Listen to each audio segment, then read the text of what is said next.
இனிய காலை வணக்கம் உறவுகளே. நீங்கள் எங்கே இருந்தாலும் சரி, தமிழ்நாட்டில் நேற்று நடந்த ஒட்டுமொத்த அரசியலை ஒவ்வொரு காலையும் உங்கள் முன்னாடி தவறாமல் கொண்டு வரது தான் இந்த காலை குரல். உறவுகளால் நான், உறவுகளுக்காக நான், உங்கள் சிபி நவீன். இது டைம்ஸ் ஆஃப் ரிப்பப்ளிக் நியூஸின் காலை குரல். இந்த ஒரு பழக்கம் மட்டும் வச்சுக்கோங்க உறவுகளே. ஸோ ஒவ்வொரு காலையும் இந்த நிகழ்ச்சியை தவறாமல் எப்போ நீங்கள் ஓப்பன் பண்ணும்போது இதை பார்த்துக்கோங்க. வீடியோ பார்க்கும்போது தயவு செஞ்சு சப்ஸ்கிரைப் பண்ணி பெல் ஐக்கானை ப்ரெஸ் பண்ணுங்கள். ஏன்னா அப்போ தான் நான் போடுற வீடியோ உங்களுக்கு ஒரு நோட்டிஃபிகேஷனாக வரும். இந்த வீடியோ நீங்கள் ரெகுலராக பார்க்க முடியும். நீங்கள் மறந்தாலும் உங்கள் நோட்டிஃபிகேஷனில் சொல்லணும், வீடியோ வந்துருச்சு பாருங்கள் அப்படின்னு சொல்லிட்டு. ஸோ வாங்க டேரெக்டாக என்ன நடந்தது நேற்று தமிழ்நாட்டில் அப்படின்றத பார்க்கலாம். ஒரு 3 வயசு குழந்தை, அந்த ஊரே நின்று போச்சு. ஆனால் அதுக்கப்புறம் எழுந்த கேள்வி இன்னும் ரொம்ப பெரியது. அதாவது திருவள்ளுவர் கும்மிடிப்பூண்டி 300க்கும் மேற்பட்ட தொழிற்சாலை இயங்குகிற சிப்காட் பகுதி, சரிங்களா? அங்கே நேற்று ஒரு 3 வயசு பெண் குழந்தை பாலியல் வன்கொடுமைக்கு ஆளாகி ஸ்டான்லி மருத்துவமனையில் உயிரிழந்திருக்கு.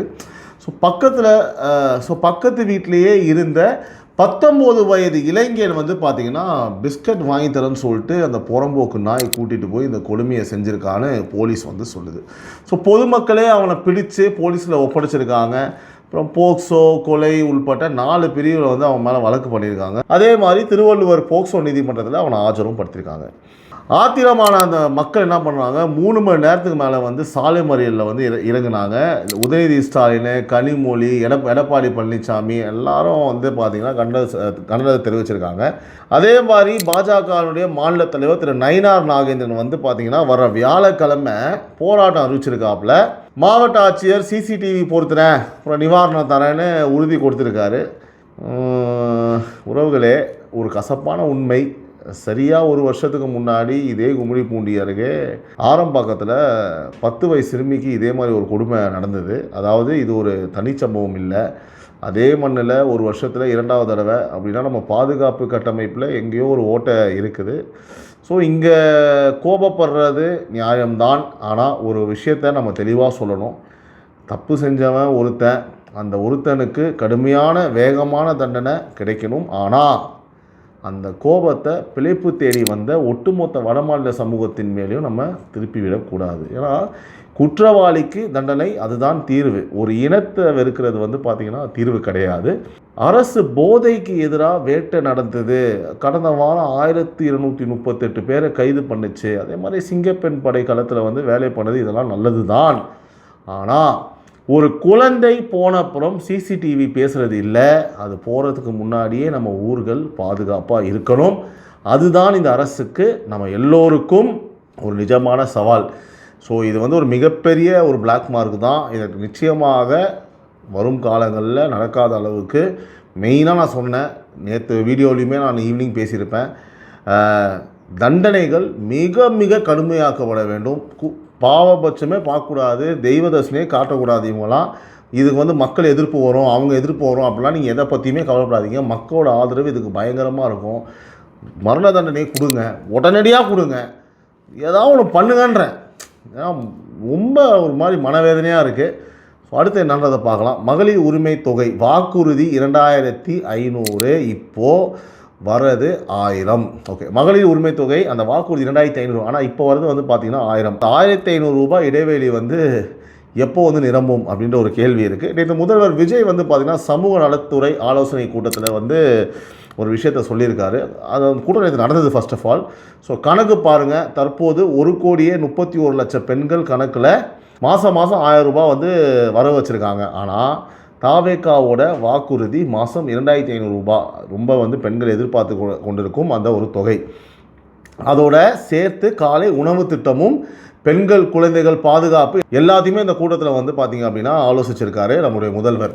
வர ஜூன் 18 ஆளுநர் உரையோட சட்டமன்ற கூட்டத்தொடர் ஆரம்பம்.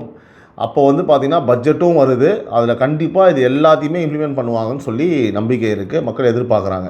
உறவுகளே, 1,31,00,000 குடும்பத்துக்கு மாதம் 1500 ரூபா கூடுதல்னா அது அரசுக்கு ஒரு பெரிய சுமை தான். அதே நேரம் பெண்களுக்கு பெரிய ஒரு நம்பிக்கையும் தான் இல்லையா? ஏன்னா வாக்குறுதி கொடுக்கறது ஒரு படினா, அதை பட்ஜெட்டில் என்ன மாற்றுறது, நம்பர்ஸாக கொண்டு கால்குலேட் பண்ணி அதை எடுத்துகிட்டு சப்மிட் பண்ணி கொடுக்குறது இன்னொரு ஒரு படி. அது 2500க்கான அறிவிப்பு இந்த பட்ஜெட்டில் வருமா, கோடிக்கணக்கான பெண்கள் கண் இப்போது அந்த சட்டமன்றத்தை நோக்கி தான் இருக்குது.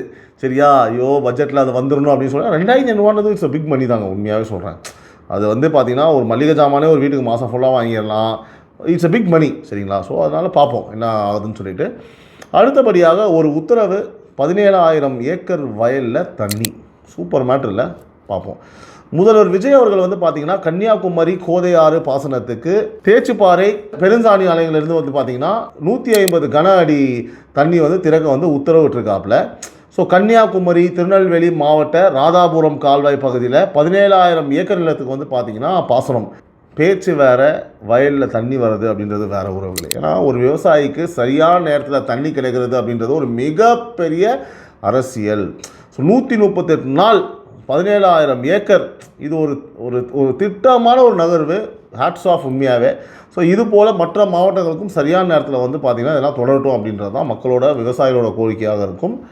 ஸோ சூப்பராக வந்து இந்த மாதிரி விஷயங்களை கன்டினியூ பண்ணுங்கள். அடுத்தபடியாக தமிழகமே கேட்டதுப்பா இந்த கேள்வியை, இந்த 717 கடையை மூடினீங்களே, அந்த லிஸ்ட்டை கொடுங்கப்பா, லிஸ்ட்டை கொடுங்கம்மான்னு சொல்லிட்டு இதோ வந்துருச்சு லிஸ்ட். அதாவது இந்த கோவில் அப்புறம் பள்ளி அப்புறம் கல்லூரி அருகெல்லாம் இருந்த 717 டாஸ்மாக் கடைகளை வந்து பார்த்திங்கன்னா மூடினாங்க இல்லையா? அது வந்து மண்டல் வாரியான லிஸ்ட்டு வந்து வெளியாகிடுச்சு. அதிகபட்சமாக மதுரை மண்டலத்தில் 290, அதாவது அங்கே தான் இருக்கல அதிகமான கடைகள். அப்புறம் கோவையில் வந்து பார்த்தீங்கன்னா 179, திருச்சியில் வந்து 84, சேலத்தில் 82, சென்னையில் மண்டலத்தில் வந்து பார்த்தீங்கன்னா 82, மொத்தம் 717 தூக்கி போட்டாங்க. அதாவது என்னன்னா நம்மளோட பார்வை வந்து பார்த்தீங்கன்னா அந்த அறிவிப்பு பண்ணி விடாமல் சீரியஸாக அது எண்ணத்தோட ஓகேவா மண்டல வாரியாக லிஸ்ட்டு அந்த லிஸ்ட்டு வந்து கொடுக்குறதுலாம் வந்து பார்த்திங்கன்னா இந்த ஆட்சியோட வெளிப்படைத்தன்மையை காட்டுது. உண்மையாகவே பாராட்டுகள். ஸோ அது வந்து ஒரு நல்ல பழக்கம். ஆனால் மூடின கடை இன்னொரு மூலையில் திறந்துடக்கூடாது.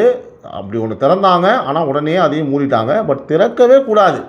அது நீங்கள் ஸ்ட்ரிக்டான ஆர்டர்ஸ் கொடுத்துட்டு நடவடிக்கை எடுத்துடணும். அதை மக்களும் வந்து பார்த்திங்கன்னா கண்டிப்பாக கண்காணிக்கணும். அரசும் உறுதி பண்ணணும். வெளிப்படைத்தன்மை கண்டினியூ ஆகணும். அதுதான் வந்து இன்னும் நம்பிக்கையை வந்து இந்த அரசு மேலே கூட்டம் அப்படின்றது நம்மளுடைய பார்வை. அடுத்து வந்து பார்த்திங்கன்னா காஷ்மீரில் குண்டுப்பட்டு பயங்கரவாதியை வீழ்த்தின நம்ம தமிழ்நாட்டு வீரர் நேற்று முதல்வர் முன்னாடி என்னாச்சு அப்படின்றதான் பாயிண்ட்டு.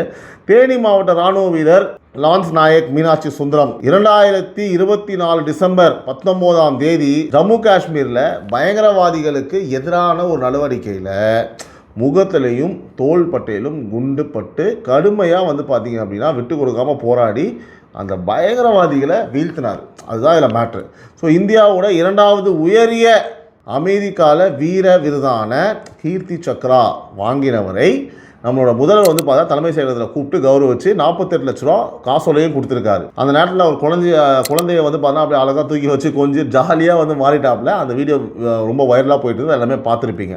ஸோ நம்மளோட பார்வையும் பார்த்தீங்கன்னா இது அரசியலுக்கு அப்பாற்பட்ட ஒரு விஷயம் உறவுகளே. ஆனாலும் கூட நம்ம மண்ணோட வீரனை கௌரவிக்கிறது அது எந்த அரசாக இருந்தாலும் பாராட்டப்படணும். இது நம்ம ஒட்டுமொத்த பேருக்கும் ஒரு மகிழ்ச்சியான ஒரு தருணம். அவருக்கு நம்ம மக்களின் சார்பாக என்னுடைய வாழ்த்துக்கள். அடுத்தபடியாக திமுக இந்தியா அதாவது INDA கூட்டணியை விட்டு கிளம்பிடுச்சா? சிதம்பரம் வச்ச ட்விஸ்ட் நான் கேட்போம். சரியா? முன்னாள் மத்திய அமைச்சர் திரு ப. சிதம்பரம் அவர்கள் வந்து பார்த்தா புதுக்கோட்டையில் வந்து இந்திய கூட்டணியில் இருந்து திமுக விலகுதுன்னு எனக்கு எந்த தகவலும் இல்லை அப்படின்னு சொல்லிட்டாப்ல. ஸோ ஜூன் 8 நடந்த ஒரு கூட்டத்தில் வந்து பங்கேற்காதது வேற, கூட்டணியை விட்டு விலகுறது அப்படின்றது வந்து வேற அப்படின்னு சிம்பிளாக முடிச்சு போயிடலான்ட்டாப்ல ஒரு ஸ்டைலில். அதனால் வந்து இப்போதைக்கு ப. சிதம்பரம் வந்து திமுக வந்து அவங்க கூட்டத்தில் தொடர்றதா ஒரு ஸ்டேட்மெண்ட் கொடுத்துருக்காரு. அது எந்தளவுக்கு உறுதினா எனக்கு தெரியல. அவங்க தனியாக தான் இருக்காங்க, எந்த கூட்டணியும் கிடையாது. சரிங்களா? இது நம்மளோட கருத்து.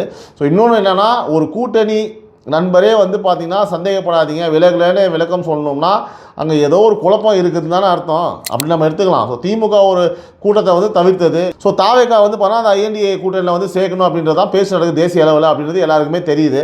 கணக்கெலாம் மாறிட்டு தான் இருக்குது. நம்ம கண்டிப்பாக அதை வெயிட் பண்ணணும். அடுத்தபடியாக அஜித்குமாரோட வழக்கு, சரியா ஞாபகம் இருக்கா? அதில் வந்து ஒரு சின்ன அப்டேட்டு. ஸோ காவல் நிலையத்தில் உயிரிழந்த அஜித்குமார் அந்த வழக்கில் இப்போ போலீஸுக்கே ஒரு தற்காப்பு உத்தரவு இருக்குது. நான் என்ன சொல்கிறேன், சிவகங்கை மாவட்டம் மடப்புரம் ஞாபகம் இருக்குல்ல, அஜித்குமார் கொலை வழக்கு DSP சண்முக சுந்தரம் ஆய்வாளர் ரமேஷ்குமார், சார்பு ஆய்வாளர் சிவகுமார், தலைமை காவலர் இளையராஜா, இந்த 4 போலீஸாரும் விசாரணைக்கு ஒத்துழைக்கணும். ஆனால் அவங்கள கைது செய்யக்கூடாதுன்னு உயர்நீதிமன்றம் வந்து பார்த்திங்கன்னா அந்த மதுரை அமர்வு உத்தரவிட்டிருக்கு. அது ரொம்ப ஒரு முக்கியமான ஒரு கேஸு. அதனால் அந்த ஃபாலோ அப் நான் உங்களுக்கு சொல்கிறேன். ஒரு உயிர் வந்து காவல் நிலையத்தில் போனதுக்கப்புறம் அந்த வழக்கில் நீதி வந்து பார்த்தீங்கன்னா எல்லாருக்குமே சமமாக இருக்கணும் உறவுகளே. ஸோ சட்டம் வந்து பார்த்தீங்கன்னா ஒரு சாமானியனையும் ஒரு போலீஸ் அதிகாரியும் ஒரே மாதிரி தான் பார்க்கணும். அப்போ தான் மக்களுக்கு வந்து நம்பிக்கை வரும். ஸோ இந்த வழக்கு வந்து எங்கே போய் நிற்குது அப்படின்றத நம்ம கண்ணை கண்டிப்பாக வச்சுப்போம். நான் உங்கள் காலை குரலில் அதை வந்து க்ளோஸாக ஃபாலோ பண்ணிட்டு நான் சொல்கிறேன். இப்போ அடுத்தபடியாக ஒரு முக்கியமான விஷயம், முதல்ல நம்ம சண்முகம், அப்புறம் கௌதமி, இப்போது விஜயபாஸ்கர். அதிமுகவில் யார் தான் மீதி இருக்கா அப்படின்னு தெரில. முன்னாள் அமைச்சர் திரு விஜயபாஸ்கர் அவர் வந்து பார்த்தீங்கன்னா எடப்பாடி பழனிசாமியை எக்ஸில் வந்து விமர்சிச்சிருக்கிறாரு. உழைக்கும் உண்மை தொண்டர்களை எதிரியாக பார்க்குறது தலைமை.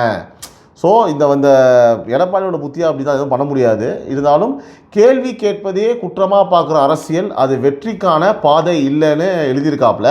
தொகுதி மக்களுக்கே வந்து அவருக்கு பச்சை கொடி காட்டிட்டாங்க. யாருக்கு? விஜயபாஸ்கர் அவருக்கு. ஓகேங்களா? ஸோ ஜூன் 17 அல்லது முதல்வரோட பிறந்தநாளான 22 அதில் தாவேகாவில் இணைய போகிறாருன்னு ஒரு பேச்சுக்கள் சொல்லுது. சரி உறவுகளே, இந்த தொடர்கதையில் வந்து பார்த்தீங்கன்னா நான் கண்டினியூஸாக வந்து அதிமுக அப்டேட் தான் உங்களுக்கு கொடுத்துட்ருக்கேன். சரிங்களா? அதே மாதிரி இப்போ தொடர்ந்து நம்ம இன்னொரு கதையில் அவங்க சொல்கிறேன், இந்த கட்சி கொஞ்சம் கொஞ்சமாக எப்படி காலி ஆகுதுன்னு. ஸோ இந்த ஏடிஎம்கே விஷயத்தை ஒரு டைம் லைனாக பாருங்கள். நான் முதல்ல அப்படியே சொல்கிறேன். ஸோ ஃபஸ்ட்டு வந்து பார்த்தீங்கன்னா ஜெயக்குமார், சத்யபாமா, மரகதம்னு எம்எல்ஏக்கள் கட்சியை விட்டு போனாங்க. அப்புறம் இபிஎஸ் தோல்வி ஆராய ஒரு குழு போட்டார். ஆனால் குழுவை விட உள்ள கேள்விகள் தான் சத்தமாக ஒழிச்சுது. ஓகேவா? ஸோ சிவி சண்முகம் வெளிப்படையாக பொதுக்குழு கூட்டுங்க அப்படின்னு சொன்னாப்புல, தோல்விக்கு பொறுப்பேற்றுக்கோங்கன்னு சொன்னார். அதோட பொதுக்குழு கூட்டலைன்னா மம்தாவுக்கான கதி தான் உங்களுக்கும்னு எச்சரித்தார். அதுக்கப்புறம் நடிகர் கௌதமி கனத்த இதயத்தோடு நான் விலகிறேன்னு சொல்லிட்டு விலகினாங்க. இப்போ நேற்று விஜயபாஸ்கர் இபிஎஸ் தலைமையே நேரடியாக கேள்வி கேட்டு தாவேகா பக்கம் ஒரு கண்ணு வச்சிருக்காரு விஜயபாஸ்கர் அப்படின்னு நம்மளுக்கு தரவுகள் சொல்லுது. யோசிச்சு பாருங்கள் உறவுகளே, ஒரு பக்கம் நேற்று மதுராங்கத்தில் தாவேகாவில் சேர 5 கிலோமீட்டர் கூட்டம் நம்ம பேசியிருந்தோம். இன்னொரு பக்கம் அதிமுகவில் வருஷ கணக்கமாக உழைச்ச தலைவர்கள் ஒருத்தராக பாருங்க, நேற்று ஒருத்தர், அது ஒரு முக்கியமான ஒருத்தர். சரியா? ஸோ இது வந்து பார்த்திங்கன்னா ஒரு நல்ல சிம்பிளே கிடையாது. தலைவர்கள் வந்து வெளியேறுவது ஒரு தோல்வி இல்லை. நான் திரும்ப சொல்லிக்கிட்டே இருக்கேன். அந்த கட்சி மேலே அந்த கட்சியில் இருக்கிற அந்த தலைமை மேலே நம்பிக்கையே இல்லாத ஒரு தனம்தான். ஸோ இந்த கதை இதோட முடியல. ஜூன் 22 முதலோட பிறந்தநாள் அன்றைக்கி இன்னும் யாரெல்லாம் வந்து பார்த்திங்கன்னா பிச்சுக்கிட்டு வர போகிறாங்கன்றது தெரியல. ஸோ இதுதான் உறவுகளே தமிழ்நாட்டில் நடந்த முக்கிய அரசியல் நிகழ்வுகள். ஒரு குழந்தைக்கான நீதி கேள்வி, 1 கோடி பெண்களோட 2500 ரூபாய் கனவு, ஒரு கட்சியோட சரிவு, ஒரு வீரனுக்கான மரியாதை. செய்தி மட்டும் இல்லை, என்னோட பார்வையும் எந்த பக்கமும் சாயாமல் உங்கள் முன்னாடி நான் வச்சேன்னு நம்புகிறேன். உறவுகளால் நான், உறவுகளுக்காக நான், உங்கள் சிபி நவீன். இது டைம்ஸ் ஆஃப் ரிப்பப்ளிக் நியூஸ் இன் காலை குரல். மறக்காமல் சப்ஸ்கிரைப் பண்ணுங்கள், பெல் ஐக்கான் ப்ரெஸ் பண்ணுங்கள், ஷேர் பண்ணுங்கள். உங்களோட ஆதரவு ரொம்ப முக்கியம். அதே மாதிரி நேற்று வீடியோ நைட் போடுறதுக்கு லேட் ஆகிடுச்சு. ஓகேங்களா? ஸோ அதில் ரொம்ப முக்கியமான விஷயத்தை வந்து நான் பேசியிருக்கேன். அதை மிஸ் பண்ணாதவங்க அந்த வீடியோ போய் அப்படியே பார்த்துக்கோங்க. இப்போவே உங்களுக்கு வந்து பார்த்தா சஜஸ்டட் வீடியோஸில் வரும். இந்த வீடியோ முடிஞ்சால் அதையும் பாருங்கள். நன்றி, வணக்கம். மீண்டும் உங்களை வந்து இன்றைக்கி அரசியல் மேடை நிகழ்ச்சியில் சாயந்தரம் மீட் பண்ணுறேன். நன்றி, வணக்கம். Love you all. Take care. Bye.